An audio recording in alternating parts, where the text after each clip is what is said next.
I've used this rig for my bottom bait boilie fishing for around about 12 years now. It's a D rig.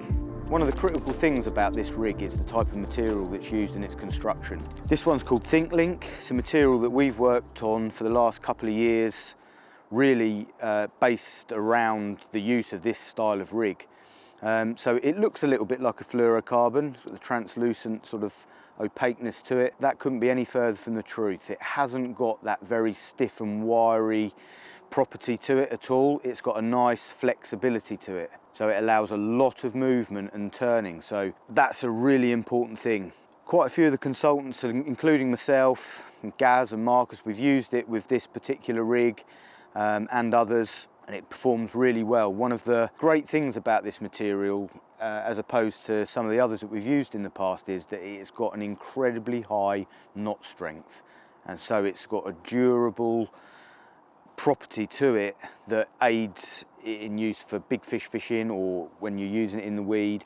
The reason I use this rig, it has a number of properties that really aid your angling. Number one, it's got anti-tangle properties.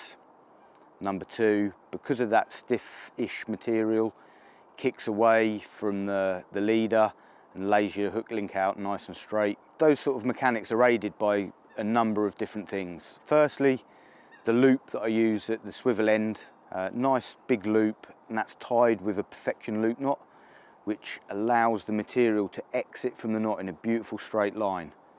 Secondly, I use a whipping knot at the hook end, which again allows a nice clean exit from the eye of the hook.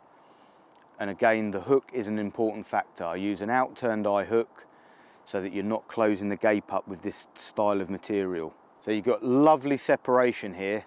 The way that this works using a waft the hook bait is that the hook will sit on the bottom substrate flat, like so, and the waft the hook bait just hovers above. So when that's picked up by the fish, it allows the hook to drop underneath the hook bait there, like a sort of claw mechanism. And as you can see, every time it picks up, it just drops. And that's because you're using a loop on the swivel and that nice D, and the hook's there sitting underneath the bait in the perfect prime location to catch on the bottom lip.